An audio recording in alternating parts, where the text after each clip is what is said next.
नमस्कार, अरुणाचल समाचार में आपका स्वागत है। मैं हूं नानांग यिरंग। आइए बुलेटिन में सबसे पहले देखते हैं मुख्य समाचार।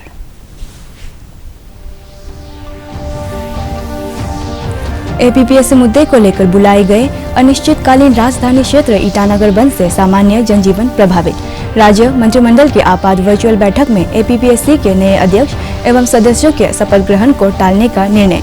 मुख्यमंत्री पेमा खांडू ने लोगों से शांति बनाए रखने की appeal.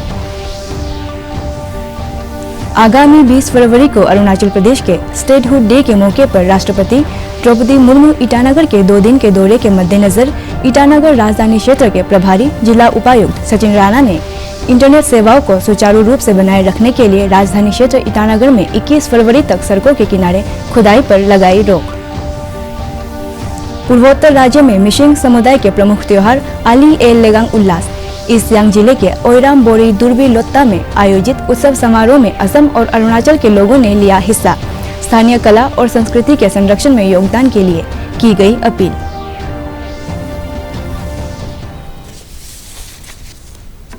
Arunachal Pradesh public service commission APPSC paper leak मामले की जांच से असंतुष्ट और एपीपीएससी के नए अध्यक्ष एवं सदस्यों के नियुक्ति का विरोध कर रहे आज सुबह 5 बजे से बुलाए गए अनिश्चितकालीन राजधानी क्षेत्र ईटानगर में बंद के कारण सामान्य जनजीवन प्रभावित है।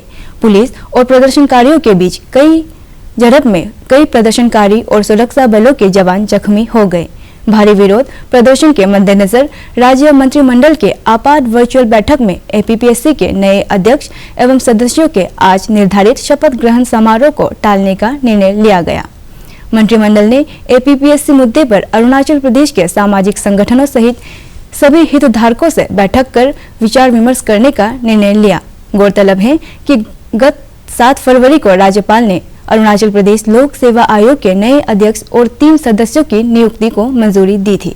पिछले वर्ष लेफ्टिनेंट जनरल पद से रिटायर हुए शांतनु दयाल को अरुणाचल प्रदेश लोक सेवा का अध्यक्ष, रिटायर्ड कर्नल कोच तारी नेरिस के प्रोफेसर प्रदीप लिंगफा और राष्ट्रीय बाल अधिकार आयोग के पूर्व सदस्य रोजी ताबा को सदस्य नियुक्त करने को मंजूरी दी गई थी। मुख्यमंत्री पेमा खांडू ने pan Arunachal joint steering committee PAJSC के नेतृत्व में आज सुबह 5 बजे से बुलाए गए अनिश्चितकालीन राजधानी क्षेत्र ईटानगर बंद के दौरान हिंसा पर चिंता जताते हुए लोगों से शांति बनाए रखने की अपील की है। मुख्यमंत्री ने pan Arunachal joint steering committee के सदस्यों को शनिवार को 11 बजे राज्य सचिवालय ईटानगर में बातचीत के लिए आमंत्रित किया है। यहाँ ईटानगर में थोड़ा बहुत लॉ एंड ऑर्डर का इशू को देख पा रहा है सोशल मीडिया में, जबकि ये अपना अरुणाचल का पीस के लिए ये अच्छा बात नहीं है। तो इसमें मैं कुछ क्लैरिटी अरुणाचल प्रदेश का जनता के सामने में रखना चाहेगा। अभी जो मैटर को लेके यहाँ पे लॉ एंड ऑर्डर में टर्न आउट जो हो रहा है, बेसिकली ये जो Arunachal Pradesh public service commission में जो घोटाला हुआ है, वेरी अनफॉर्चुनेट घोटाला हुआ है, उसका कारण से अभी ये जो लॉ एंड ऑर्डर देखने को मिल रहा है। आप सभी अरुणाचल प्रदेश का जनता को पता है कि जब ये पेपर लीकेज का मैटर जब आया तो गवर्नमेंट ने उसको विद आयरन हैंड हम लोग ने पूरा टैकल किया है। हम लोग भी बहुत ही कंसर्न है, जितना अपना अरुणाचल प्रदेश के पेरेंट्स, जितने हमारे यूथ्स, आप लोग जितना कंसर्न है उससे भी कई गुना ज़्यादा सरकार भी उतना ही हम लोग कंसर्न है। इसको देखते हुए पब्लिक मेमोरेंडम का मुताबिक इन्वेस्टिगेशन को फ्री एंड फेयर ट्रांसपेरेंट करने के लिए सभी लोग ने मांग किया है कि इसको सेंट्रल इन्वेस्टिगेटिंग एजेंसी जैसे CBI को देना है। तो सरकार ने साथ ही साथ पूरा APCS का मैटर को CBI को ट्रांसफर भी कर दिया है। जितने भी हमारा फॉर्मर जो मेंबर्स और चेयरमैन उन लोग ने रिजाइन कर दिया था। इसके बाद सरकारी कर्मचारी जो वहाँ पे पब्लिक सर्विस कमीशन में जो लोग थे, क्योंकि ऑटोनोमस है वो पब्लिक सर्विस कमीशन का अंदर में आता है, उसके लिए अलग से कैबिनेट बैठा के उसको भी हम लोग ने सर्विसेज को भी मर्जर सिविल सेक्रेटरीट के साथ में मर्जर भी कर दिया। तो हम चाहते हैं कि जो अभी जो वैक्स इशू में जो पूरे ये पब्लिक सर्विस कमीशन का वजह से जो फंसा हुआ है उसको क्लींजिंग करना जरूरत है। तो इसलिए नया कमीशन का भी एडवर्टीजमेंट किया, उसको नया कमीशन को भी गठन करके स्वेरिंग इन का जो बात जब चल रहा था, तो मैं सोचा कि पब्लिक के इंटरेस्ट के लिए ये अच्छा बात है, क्योंकि जब तक पब्लिक सर्विस कमीशन का गठन नहीं होगा उन लोग फिर आगे का जो रणनीति है, जैसे मैंने कहा कि पब्लिक सर्विस कमीशन एक ऑटोनोमस बॉडी है, उसमें सरकार का कुछ कंट्रोल नहीं होता है। तो जो लेकुना है वहां पे ऑलरेडी लास्ट टाइम जिसका कारण से एसओपी स्ट्रिंजेंट नहीं होने का कारण से जो लीकेज हुआ, तो नया कमीशन आने का बाद वो लोग एसओपी बनाएंगे और जितने भी जो एग्जाम्स कैंसिल या डिफर करके रखा हुआ है उसको फर्दर फिर वो लोग एडवर्टीजमेंट करके नोटिफिकेशन करके एडवर्टीजमेंट करेंगे। इसमें देखिए 13 पॉइंट्स में ऑलरेडी मैंने जो कहा है कि बामांग फेलिक्स जो होम मिनिस्टर का अंतर्गत में कमेटी बना के वो लोग टाइम टू टाइम काफी इसमें डिलीब्रेशंस भी हुआ है। आई थिंक कहीं ना कहीं जो डिलीब्रेशंस जो हुआ है, आई थिंक वो मासेस को कम्युनिकेट या तो कमेटी की ओर से या तो सरकार की ओर से शायद कम्युनिकेट ठीक ढंग से हो नहीं पाया है। तो अभी देखने को मिल रहा है कि बहुत सारा एलिमेंट्स इसमें मिसअंडरस्टैंडिंग मैसेजेस वगैरह भी सर्कुलेट हो रहा है। तो इसलिए मैंने कहा कि अभी मैं अपना लेवल में पूरे 13 पॉइंट्स को बैठकर मैं अपना लेवल में हम उसको दोबारा फिर डिस्कस करेंगे।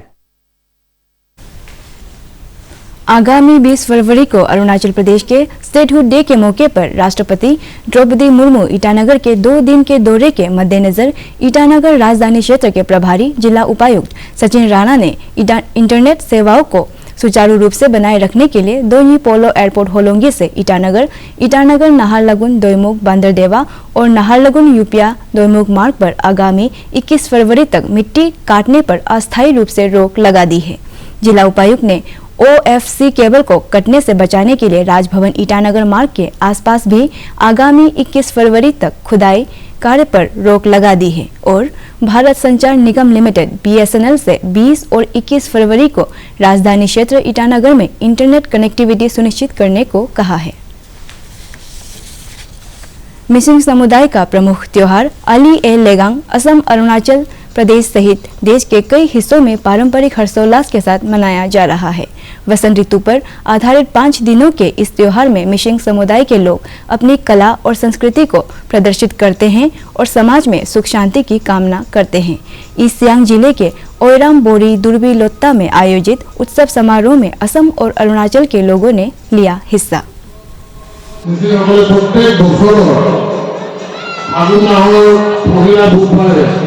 অনুষ্ঠিত কৰি আহিছে আৰু আলিয়া লিগাং অৰ্থ হৈছে কঠীয়া। কঠীয়া আলিয়া লিগাঙৰ আই মানে হ'ল গুটি আৰু লিগাং মানে হ'ল কিচা, অৰ্থাৎ কঠীয়া গুটি কিচা। এই লিগাঙৰ উৎসৱটো এটা কৃষিভিত্তিক উৎসৱ আৰু আমি উপাস্য দেৱতাসকলক পূজা অৰ্চনা কৰি যাতে আমাৰ কৃষি কৰ্ম ভাল হয়, সমাজখন ভাল থাকে, তাৰে আৰম্ভণি কৰি আমি কৃষি কৰ্মত আমি নিয়োজিত হৈ যাম। ये अभी से ये सदिया हमारा ग्रेट फादर पढ़ने के लिए आ गया था, इतनी सामने 1950 आपके करवा लो जिसको इंजरी हो गया, उस समय से जुड़ा हुआ है पासीघाट और सरिया। उसको लेकर मैं आपको फिर दोबारा पति को स्वागत करता हूँ। कल रुपया इधर हाईवे आगमन मिलता दूरी होना ही तो आराम हो हो बड़े रोड ऊपर रोड नाम कामान करता रुपनाम कर जो रोडी तो मतलब हाईवे पर हुई था ये को हाईवे पर बोलो मेगा अलिया लिगा 2023 रिपोर्ट आने every year to you develop level पर लो। केंद्र सरकार अपनी उपस्थिति बढ़ाने के लिए इस साल FM रेडियो स्टेशनों की नए सिरे से नीलामी, OTT प्लेटफॉर्म शुरू करने और डायरेक्ट टू मोबाइल टेलीविजन प्रसारण के परीक्षण की योजना बना रही है। केंद्रीय सूचना एवं प्रसारण सचिव अपूर्व चंद्रा ने बृहस्पतिवार को नई दिल्ली में ब्रॉडकास्ट इंजीनियरिंग सोसाइटी एक्सपो को संबोधित करते हुए कहा कि इस साल FM रेडियो स्टेशनों की नीलामी की दिशा में जरूरी कदम उठाए जा रहे हैं और इस साल टियर 2, 3 और टियर 3 शहरों में FM रेडियो ले जाने की योजना है। To monetize that, and we need an OTT platform for that. Even now we are creating serials, especially the Swaraj serial which was launched by the Honorable Prime Minister on the 14th of August. But now it is going only on linear TV and the public preference has shifted. Big people want to see at their convenience on our OTT platform. But Prasar Bharati, in the absence of an OTT platform, has not been able to put that serial on the OTT. So we need an OTT fast enough. Siang जिले के पांगिन में district disaster management authority ने राष्ट्रीय आपदा मोचक बल NDRF के सहयोग से आज भूकंप पर मॉक ड्रिल किया गया। इस दौरान भूकंप को लेकर विभिन्न विभागों की तैयारियों और आपसी तालमेल की समीक्षा की गई और लोगों को भूकंप से नुकसान को कम करने के लिए जरूरी टिप्स दिए गए।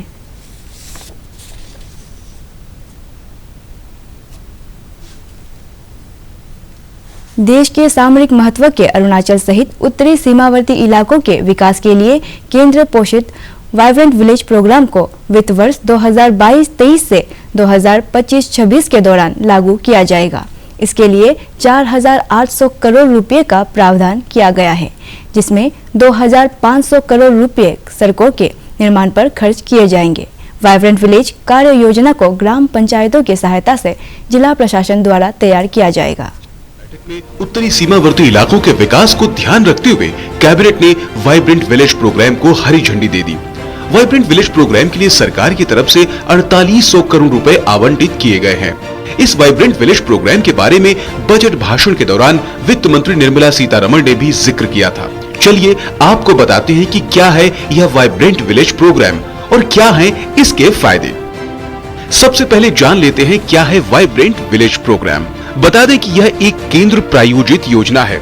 इस प्रोग्राम की घोषणा बजट 2022 में की गई थी। इस प्रोग्राम को अब 48 करोड़ रुपए के वित्तीय आवंटन के साथ मंजूरी दी गई है, जिसमें से कुल 2500 करोड़ रुपए सड़क निर्माण कार्य में खर्च होने वाले हैं। यह प्रोग्राम वित्तीय वर्ष 2022-23 से 2025-26 तक चलेगा।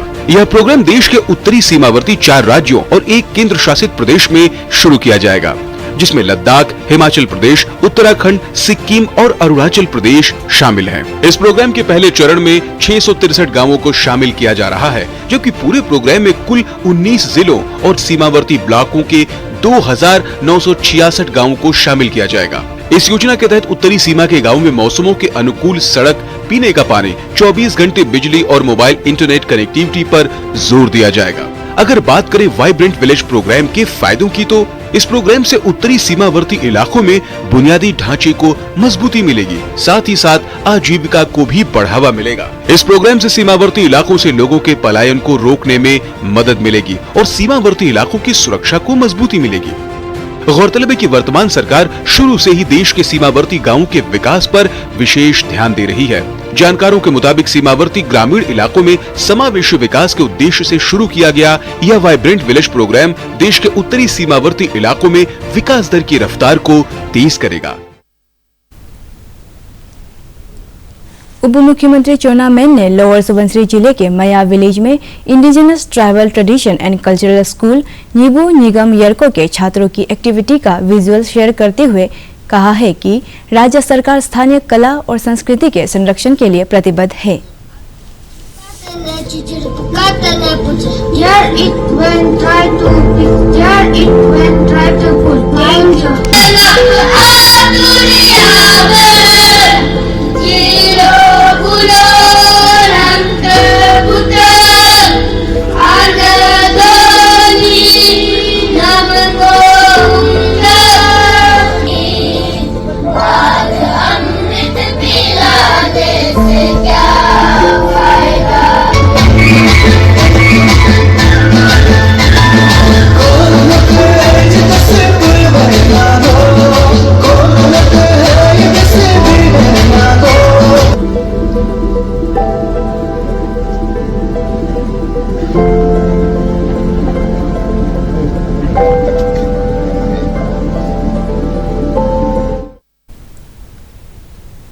अरुणाचल प्रदेश सरकार ने राष्ट्रीय राजमार्ग के किनारे सियांग जिले के पांगिन में धान खेती का विजुअल शेयर करते हुए लोगों से पर्यटन को बढ़ावा देने के लिए देखो अपना प्रदेश अभियान के तहत राज्य के विभिन्न इलाकों का भ्रमण करने की अपील की है।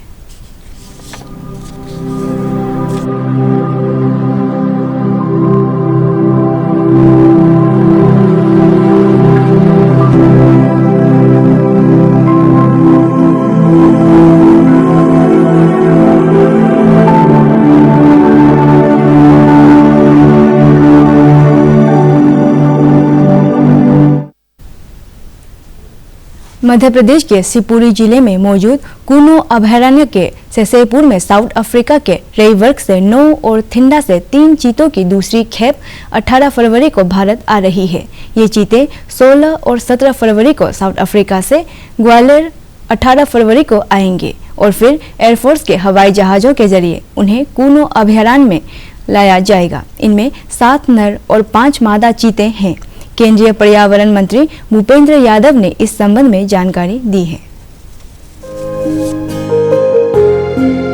शिवपुरी जिले में मौजूद कूनो अभयारण्य के सेसेपुरा में साउथ अफ्रीका के रेईवर्क से 9 और थिंडा से 3 चीतों की दूसरी खेप 18 फरवरी को भारत आ रही है। ये चीते 16-17 फरवरी को साउथ अफ्रीका से ग्वालियर 18 फरवरी को आएंगे। फिर एयरफोर्स के हवाई जहाजों के जरिए उन्हें कूनो अभयारण्य में लाया जाएगा। इनमें 7 नर और 5 मादा चीते हैं। पर्यावरण मंत्री ने इस संबंध में जानकारी दी है। जाने उन्होंने क्या कहा। देश में पर्यावरण की दृष्टि से हमारे वन्य क्षेत्र में अनेक गतिविधियां चल रही है और इस वर्ष विशेष रूप से हमारे कई इनिशिएटिव्स बहुत अच्छे तरीके से चल रहे हैं।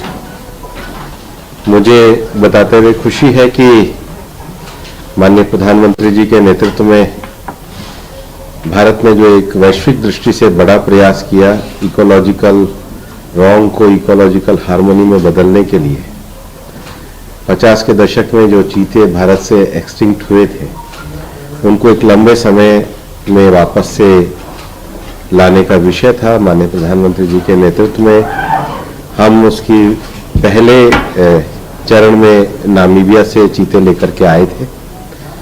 उनका 1 महीने का जो क्वारंटाइन का टाइम था वो पूरा हुआ और क्वारंटाइन उनका सक्सेसफुल रहा। फिर उनको 1 किलोमीटर के बाड़े में छोड़ा गया जहां पर अपने वो नेचुरल तरीके से रहने लगे और उसके बाद उन बाड़ों को भी आपस में खोला गया। तो एक तरीके से हमारा जो पहली खेप थी चीतों की वो व्यवस्थित तरीके से एस्टेब्लिश हुई है। अभी एक उसका जो दूसरा चरण है 18 तारीख को साउथ अफ्रीका से हमारे 12 चीते आ रहे हैं। वन अधिकारियों का कहना है कि चीतों के लिए पूरी तैयारियां कर ली गई हैं। वाड़ों को सैनिटाइज कर दिया गया है। बताया जा रहा है कि दूसरी खेप के चीतों को 1 महीने के क्वारंटाइन के बाद दूसरे वाड़ों में छोड़ा जाएगा।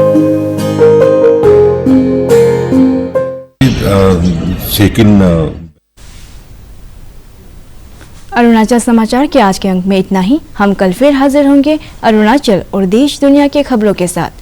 चलते चलते आपको बता दें कि आप अरुणाचल समाचार हमारे YouTube channel DD news Arunachal पर भी देख सकते हैं। देखते रहिए अरुण प्रभा। नमस्कार।